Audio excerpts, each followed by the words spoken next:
El sionismo como ideología desde una visión marxista. Diego Gastón Martínez.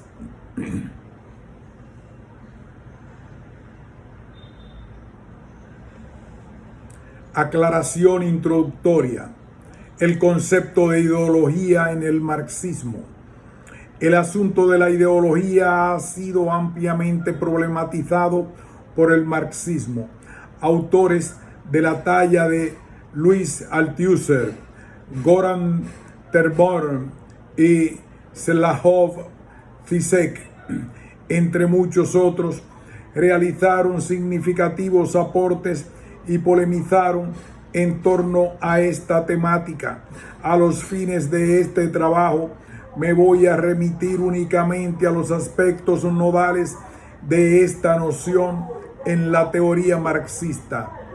Marx y Engels entendían a la ideología como una falsa conciencia, una visión distorsionada de la realidad, un velo que refleja necesariamente intereses de clase, a los cuales intenta legitimar.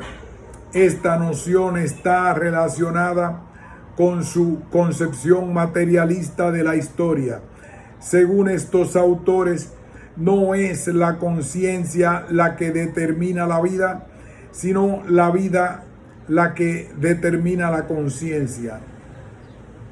Marx, 2005. Siguiendo este razonamiento, los fenómenos de la índole de la conciencia, morales, políticos, religiosos e ideológicos, están determinados en última instancia por la forma en la que el hombre se organiza para garantizar su subsistencia y reproducir su vida, es decir, por una forma de organización económica. En las sociedades de las clases como la capitalista, la estructura social está conformada por relaciones sociales de producción entre clases y condiciona a la superestructura jurídica e ideológica. Las ideologías, aunque gozan de una relativa autonomía, expresan en última instancia y de forma distorsionada algún fenómeno de estructuras de clases. La base material de la ideología sionista. Desde el punto de vista marxista, la ideología sionista, como toda ideología, cuenta con una base material, un fenómeno anclado en la estructura de clases que explica en última instancia su existencia. El marxista judío Abraham León señala al respecto: en realidad la ideología sionista, como toda ideología, no es más que el reflejo desfigurado de los intereses de una clase.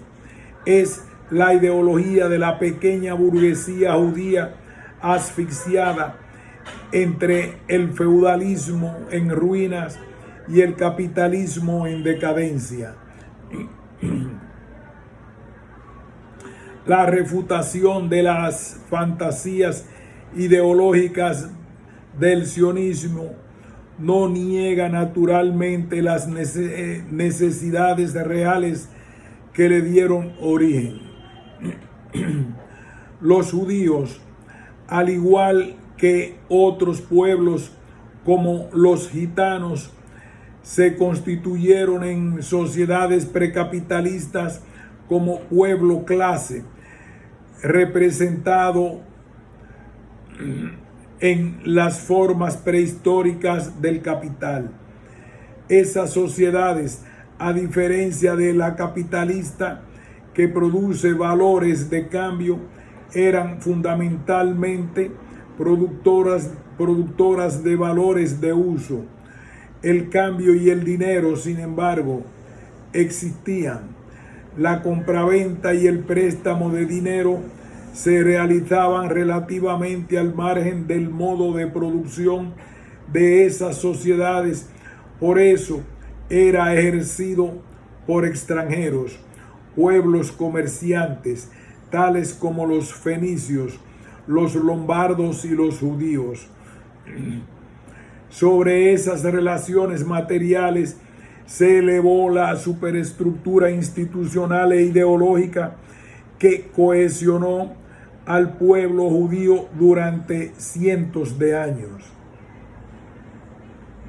Al desarrollarse el capitalismo, las bases materiales que sustentaban la existencia del pueblo clase judío se fueron disolviendo y los judíos se fueron lentamente asimilando a las pujantes sociedades capitalistas europeas. Ese proceso de asimilación se dio al igual que el desarrollo capitalista en Europa, de manera desigual.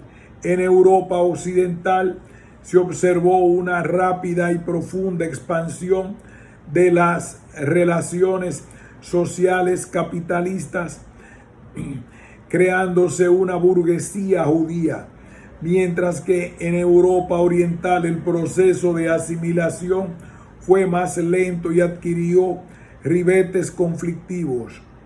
En esa región del continente europeo, las masas judías comenzaron a enfrentarse desde mediados del siglo XIX a una situación de suma complejidad.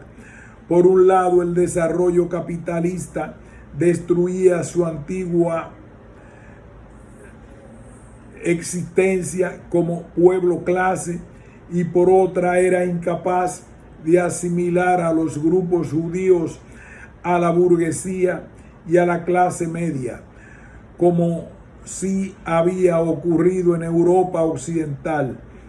Las masas judías se encontraban entonces marginadas de las incipientes sociedades capitalistas orientales. En su mayoría se trataba de artesanos y pequeños comerciantes que se encontraban dispersos entre sí. El pueblo judío había perdido la cohesión que la había caracterizado durante años. En Europa occidental, por su parte, si bien en líneas generales los judíos se encontraban en una mejor situación económica que sus pares orientales, existía un fuerte sentimiento antisemita. Allí los judíos eran utilizados para canalizar el creciente descontento social de la clase media europea. En ese contexto, en el año 1897, se realizó el Congreso Fundacional de la Organización Sionista, en el que Teodoro Herzl, principal referente de este incipiente movimiento, afirma el propósito de crear un hogar nacional para el pueblo judío. Si bien este movimiento en sus comienzos no suscitó el apoyo de amplias franjas de masas judías, quienes terminaron siendo los pioneros de la ocupación del territorio palestino, fueron pequeños comerciantes y artesanos empobrecidos, sectores que reflejaban la desesperación de la pequeña burguesía judía. La burguesía judía, por su parte, mostró una actitud ambivalente con respecto al sionismo en sus inicios. Hacia principios del siglo XX, la gran mayoría de la burguesía judía era asimilacionista y no simpatizaba con el proyecto de creación de un Estado propio para el pueblo judío. Sin embargo, no veía con malos ojos el alejamiento de las masas judías empobrecidas de Europa y su posterior traslado hacia el Medio Oriente. Este hecho alivianaría la ola antisemita que pesaba sobre el conjunto del pueblo judío y ubicaría a la burguesía asimilada en una situación de relativa tranquilidad.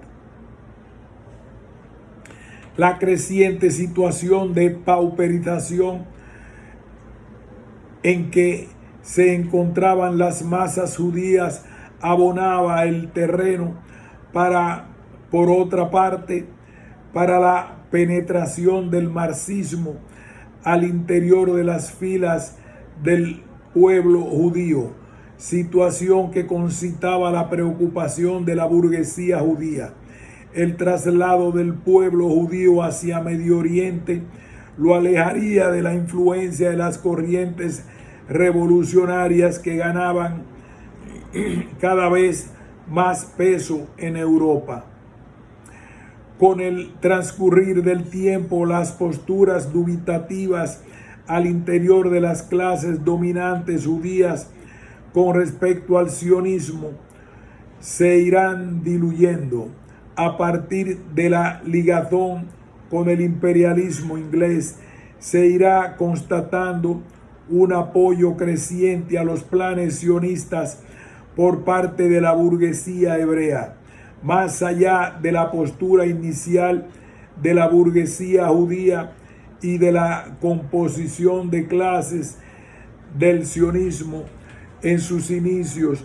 Desde el punto de vista de su significación histórica, el sionismo terminó siendo a la postre caracterizado por el marxismo como un movimiento de carácter burgués, en tanto sirvió a los intereses de clase de la burguesía judía. El retorno a la tierra prometida. En los movimientos antecesores del sionismo moderno tuvo mucho peso la idea del retorno a la tierra prometida. Esa idea se basaba en los argumentos de base religiosa de Maimónides, quien, según el historiador israelí Benzion Z. Dinur, abogaba por la conservación de la población judía en Eretz Israel y su organización religiosa y nacional, la liberación de las fuerzas espirituales e intelectuales del pueblo por la colonización del mundo, el establecimiento de una autoridad nacional religiosa superior y emprendimiento de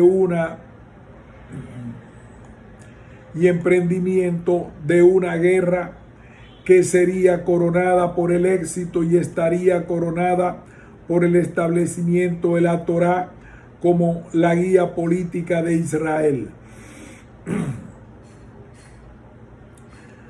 El planteo del retorno cobraba fuerza cada vez que los judíos se encontraban en situaciones apremiantes. De esta forma, esta idea aparece tras las expulsiones sufridas de Europa en el siglo XIII, la crisis económica del siglo XVI en Polonia o la aparición de movimientos antisemitas en Europa Central en el siglo XIX. Si bien Herzl y los fundadores del movimiento sionista declararon ser agnósticos, la reminiscencia a aspectos de la religión judía tuvo una importante influencia en la construcción de la ideología sionista. La idea del retorno a la tierra prometida era presentada como una meta patriótica para el pueblo judío que parecía que aparecía con un halo de misticismo. El retorno significaría la hazaña histórica que acabaría con la diáspora judía iniciada por la caída de Jerusalén 2000 años atrás. Según los sionistas, el origen de todos los infortunios del pueblo judío estaban relacionados con la pérdida de su patria histórica y su dispersión en diversos países. A este respecto, cabe preguntarse por qué durante esos 2000 años los judíos no intentaron regresar a su tierra, siendo que en algunas oportunidades tuvieron la posibilidad de hacerlo, fundamentalmente durante la Edad Media, época en que los judíos gozaban de una posición privilegiada en el mundo árabe. La respuesta que da el sionismo a esta interrogante se aferra en la religión y sostiene que en ese periodo las masas creyeron que debían permanecer en la diáspora hasta la llegada del Mesías. León, 1975. Este argumento, sostiene León, no nos explica nada. Se trata precisamente de saber por qué las masas judías creían que había que esperar al Mesías para poder volver a su patria. La verdadera respuesta a esta interrogante hay que buscarla en que el sionismo encontró en Palestina, más allá de su significación simbólica para el pueblo judío, un territorio propicio para instaurar su Estado. En el Estado judío, Herzl se pregunta: ¿Palestina o la Argentina? ¿A cuál de los dos hay que darle preferencia? Al referirse a Palestina como posible hogar del pueblo judío, señala que para Europa formaríamos allí parte integrante del baluarte contra Asia. Constituiríamos la vanguardia de la cultura en la lucha contra la barbarie. Como estado neutral, mantendríamos relaciones con toda Europa, que a su vez tendría que garantizar nuestra existencia. Herzl, 1972. Herzl era plenamente consciente de la debilidad del movimiento sionista en sus inicios. El sionismo hacia 1900 contaba con la adhesión de una porción minoritaria del pueblo judío, a la vez que no contaba con el apoyo de la burguesía judía occidental a los fines de construir un Estado, motivo por el que necesitaba construir un marco de alianzas que le permitiese acumular la fuerza política necesaria para iniciar una empresa de tamaña envergadura. Con este cometido acudió en un primer momento a la colaboración del Imperio Turco, a quien le ofreció a cambio a sanear sus finanzas, y a Alemania. Ambos se negaron a llegar a un acuerdo. Años más tarde, en el marco de la lucha por el reparto de las colonias entre las principales potencias mundiales, propio de la Primera Guerra, el sionismo, ya sin Herzl, avanzará en un acuerdo con Inglaterra que se cristalizó en la llamada Declaración de Balfour en 1917. Se acoplaba así por primera vez a la política de una potencia imperialista en la región, acrecentando sus chances de crear un estado propio.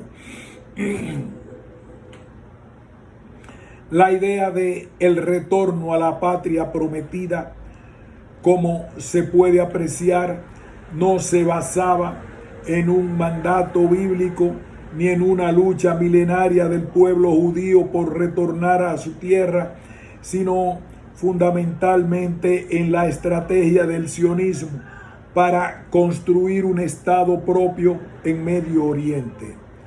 Una tierra sin pueblo para un pueblo sin tierra. Una vez finalizada la Primera Guerra Mundial, Inglaterra pasó a controlar Palestina bajo el mandato de la Sociedad de las Naciones.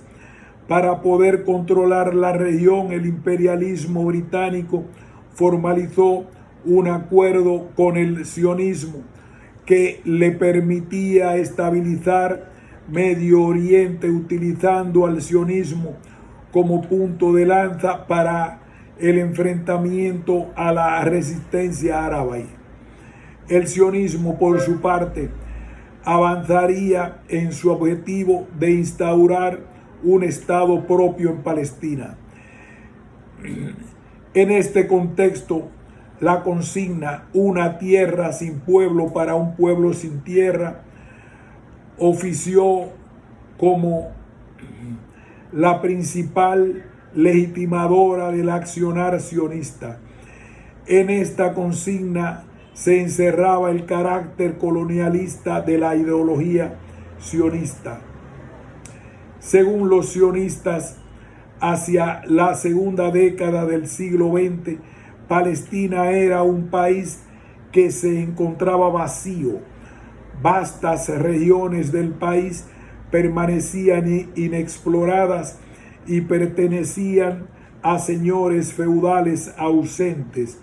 Estaban infestadas de malaria y, aparte de algunas tiendas dispersas de beduinos, estaban deshabitadas y por consecuencia disponibles.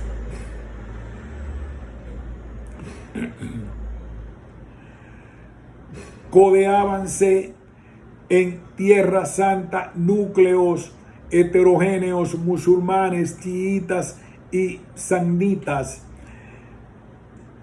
cherquices, maronitas, cristianos, griegos, ortodoxos. De hecho, algunas familias de campesinos judíos nunca habían abandonado Palestina después de la destrucción del Segundo Templo y mantenían en Galilea 2 aldeas tradicionales.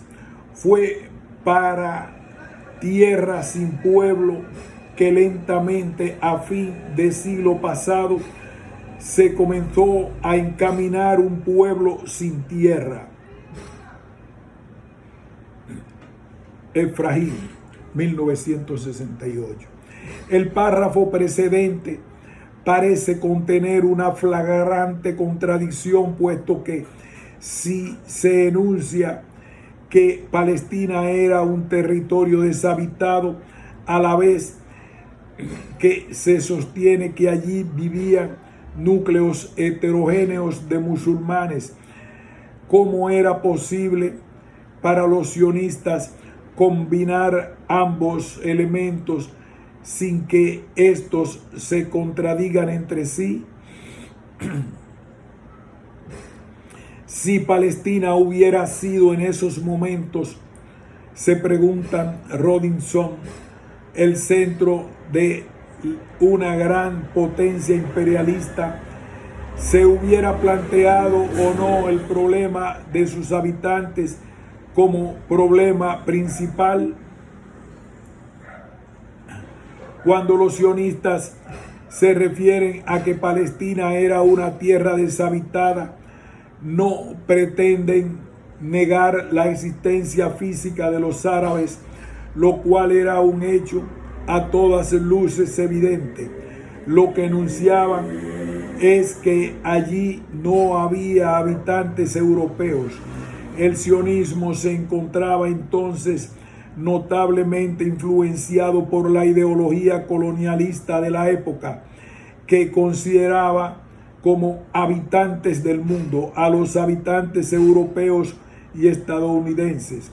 El resto del mundo era considerado un territorio vacío que debía ser llenado por la población europea excedente. Amparado en una ideología de corte colonialista, el sionismo se veía a sí mismo como el actor que vendría a alejar al mundo árabe de la barbarie, trayendo la civilización a Medio Oriente. Según los sionistas, la sociedad árabe era semifeudal, gobernada por propietarios y jefes religiosos. La población judía representaba un factor de modernización.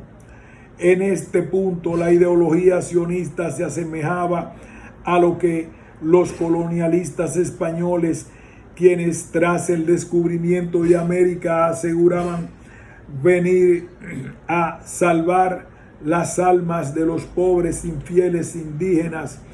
La ideología sionista contenía asimismo elementos racistas propios de la ideología de tipo colonialista, que parte de la idea de superioridad con respecto al pueblo a ser colonizado, dice Robinson, a este respecto en relación al sionismo.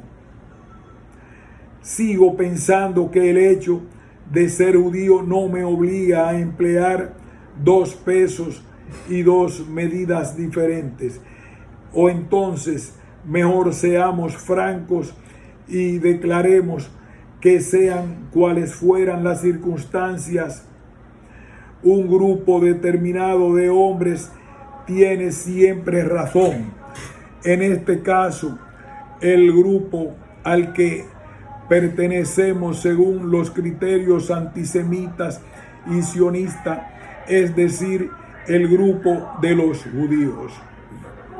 Tal convicción de impecabilidad de nuestro propio grupo étnico es un fenómeno frecuente en la historia de los grupos humanos. Ese fenómeno se llama racismo. Robinson, 1970. Detrás de la idea de una tierra sin pueblo para un pueblo sin tierra, se encontraba entonces el proyecto sionista de ocupar el territorio palestino, al igual que lo hicieron las principales potencias imperialistas de la época, desconociendo a los habitantes de esa tierra, avasallando su economía, su cultura y hasta su propia existencia física. El sionismo, un movimiento de liberación nacional antiimperialista. Hacia 1935 se inició en el pueblo palestino un proceso de rebelión ante la ocupación inglesa, que tuvo un pico en la huelga general de 6 meses del año 1936 y se extendió hasta el año 1939, año en el que el intento insurreccional fue derrotado. En esos años, el ejército británico confluyó con la Haganá, flamante ejercicio de su socio sionista. Pese a ese hecho, para esa época van a aflorar las tensiones entre Inglaterra y el sionismo. El imperialismo estaba interesado en la existencia de una sociedad capitalista judía que lo cubra del odio de las masas coloniales, pero no al costo de que el sionismo devenga un factor demasiado poderoso en la región. Por otra parte, hacia 1939 estaba comenzando la Segunda Guerra Mundial. En ese contexto, Inglaterra pretendía mantener esta región en paz mientras se ocupaba del conflicto con la Alemania nazi y los países del eje. Para lograr este objetivo, contaba con el apoyo de diversos mandatarios árabes a los que había prometido establecer justicia en la región. A estos fines, la alianza con el sionismo resultaría revulsiva para sus nuevos socios en la región. A partir de este hecho de la realidad y del creciente enfrentamiento entre Inglaterra y el sionismo, se elaboró la idea de que el sionismo constituiría un movimiento de liberación nacional antiimperialista. Esta idea contaba con una raíz en los inicios del movimiento sionista. Hacia principios del siglo XX, el sionismo se comparaba a sí mismo con los movimientos nacionales que habían florecido en Europa a fines del siglo XIX. Los fundamentos de los movimientos nacionales y del sionismo, sin embargo, eran totalmente diferentes.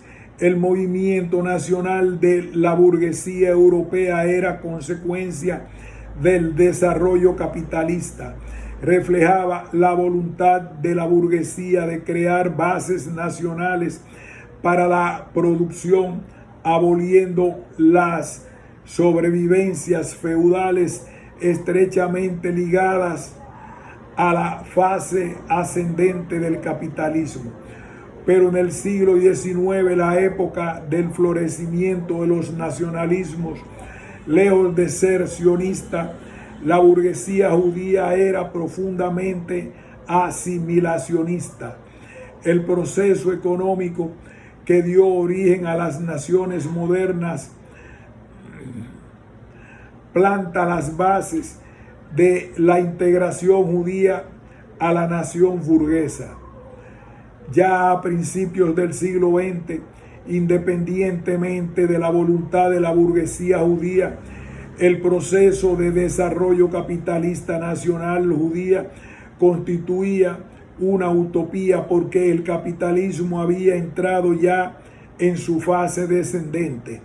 De ahí que el sionismo sea el resultado de la petrificación capitalista. Hacia 1940, en el marco del distanciamiento con el imperialismo inglés, se reflotó la idea de pensar al sionismo como movimiento nacional. En esa oportunidad, el sionismo no pretendía asemejarse a los movimientos nacionales que desarrollaron las principales potencias capitalistas en el siglo XIX. Por el contrario, se emparentaban con los movimientos nacionales que florecían en Asia, África y América Latina a partir de esa década, asimilándose a esos movimientos que peleaban por liberarse del yugo colonial. El sionismo sostenía que la lucha de los judíos contra los colonialismos británicos es una lucha antiimperialista. A diferencia de lo ocurrido con procesos que liberaron a países como la India de la dependencia colonial, el sionismo no significó un proceso social y político de enfrentamiento a las potencias coloniales. Muy por el contrario, Israel se mostró como un aliado de esas potencias coloniales. Chatil, 1968. principalmente de Inglaterra, e incluso combatió contra los movimientos de liberación nacional que surgieron en la región, actitud que mantendrá una vez instaurado el Estado de Israel. La lucha que entablaría a partir de 1939 entre el sionismo y la administración británica no constituyó desde la óptica marxista una disputa imperialista. Se trataba de una contradicción entre los intereses globales del imperio y los intereses particulares de sus agentes colonizadores en la región. Esa misma contradicción se pudo verificar por el caso entre colonos franceses de Argelia y el gobierno francés de Gaulle. Israel, un estado socialista. El advenimiento de la Segunda Guerra Mundial despertó al interior del sionismo la preocupación por Palestina. ¿Quién quedaría al mando de ese territorio una vez finalizada la guerra? Basándose en la caracterización de que los aliados vencerían la guerra y de que Estados Unidos se aseguraría el lugar como primer potencia mundial, el sionismo estrechó lazos con la potencia norteamericana. Una vez finalizada la guerra, amparándose en la justa condena al horroroso holocausto perpetrado por el nazismo en Europa, el sionismo logró que se le otorgue estatus legal a la situación de ocupación creada en Palestina durante la dominación británica. Se creaba así finalmente el Estado de Israel.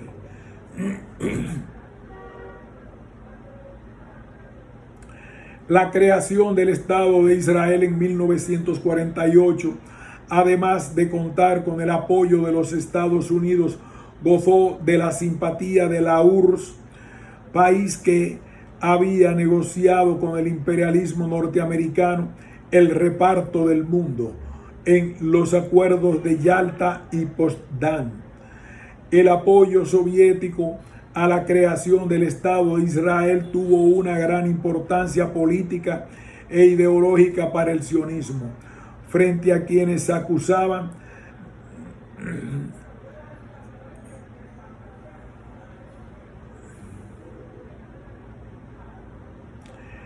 la creación del Estado de Israel en 1948, además de contar con el apoyo de los Estados Unidos, gozó de la simpatía de la URSS, país que había negociado con el imperialismo norteamericano el reparto del mundo en los acuerdos de Yalta y Potsdam.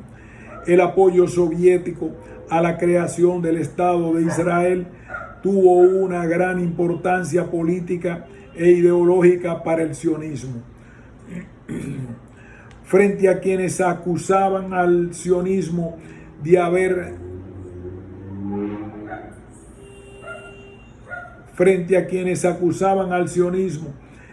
haber deposado de antiimperialista en su enfrentamiento con los británicos para luego apoyarse en el imperialismo yanqui, los sionistas respondían que la creación del Estado de Israel había sido apoyada por la URSS. La pretensión de atribuirle elementos de carácter socialista al sionismo estuvo presente en el movimiento desde sus inicios.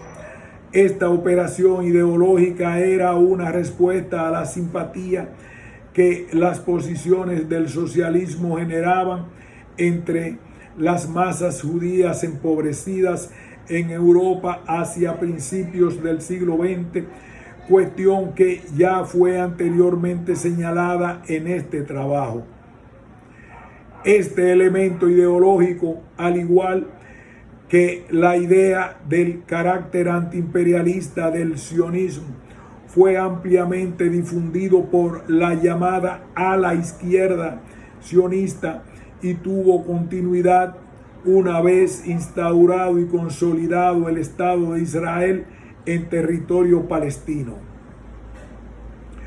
El carácter socialista del Estado de Israel se vería reflejado, según la izquierda sionista, en una multiplicidad de factores. Uno de ellos era la existencia de los kibbutz, granjas estatales mediante las que, una vez conformado el Estado de Israel, los sionistas repartieron la tierra entre los colonos judíos. En las principales ciudades, por su parte, el sionismo creó la Histadrut, central sindical que cumpliría el rol de organizar a la clase obrera judía. La construcción de una central desde el propio Estado demostraría la vocación del Estado de Israel y el sionismo por defender los derechos de los trabajadores y organizar a la clase obrera para la lucha contra la burguesía. En la lucha contra el opresor británico, sostienen algunos sionistas de izquierda, se forjó además un ejército de liberación nacional, la Haganá, conformada por milicias populares desde diferentes sectores del marxismo. Se han rechazado estos hechos como indicadores de la construcción de un Estado con características socialistas en Israel. En relación a los kibbutz, Tony Cliff sostiene que su implementación terminó por degradar la situación de los campesinos árabes de la región, desmembrar aldeas enteras de campesinos musulmanes tras comparar la tierra a sus antiguos propietarios usureros. El principal objetivo que se propuso el sionismo mediante la creación de la Histadrut no fue, desde la perspectiva marxista, organizar la lucha obrera, sino apoyar el proceso de conquista del trabajo, es decir, de expulsión de los árabes de sus empleos, bajo el pretexto de la abolición de la explotación al pueblo árabe. En relación a la Haganá, el historiador israelí Moshe Perlman, en su historia de la Haganá, señala, por otra parte, que resulta evidente que las autoridades militares británicas reconocieron siempre la existencia de la Haganá, conocían su finalidad, tenían una amplia experiencia en lo relacionado con su empleo como fuerza defensiva en los asuntos internos. En el transcurso de este periodo, las autoridades militares británicas trabajaron abiertamente con la Haganá, sin escatimar jamás elogios por las tareas bien realizadas. Perelman, 1973. Desde una óptica marxista, difícilmente se puede calificar como socialista un ejército que fue creado con el apoyo de una potencia británica para enfrentar al pueblo oprimido como el palestino. En tanto, los fundadores del socialismo científico, Marx, Engels, abrevaron por la unidad de los explotados y oprimidos del mundo entero, objetivo que se sintetizó en la consigna que la corona el manifiesto comunista: proletarios del mundo unidos. Comentario final. A lo largo de este trabajo se ha realizado un recorrido por los principales conceptos que dieron sustento desde el punto de vista ideológico al proyecto sionista de construcción de un Estado judío en el territorio palestino. Desde un análisis de corte marxista se han tomado en cuenta a la vez los elementos que conforman la base material del cuerpo ideológico, el análisis de los hechos materiales que dieron lugar a la ideología sionista, conformada por una síntesis de ideas religiosas, patrióticas y socialistas, permiten a la vez develar la verdadera naturaleza del sionismo desde el punto de vista marxista. Se trata de un movimiento de características coloniales que se propuso implantar un enclave erigido sobre la base de la opresión a la población nativa. Para implantar este enclave, el sionismo contó con el valioso apoyo del imperialismo británico en primera instancia y del estadounidense en un segundo momento. Fin de este ensayo. El sionismo como ideología desde una visión marxista.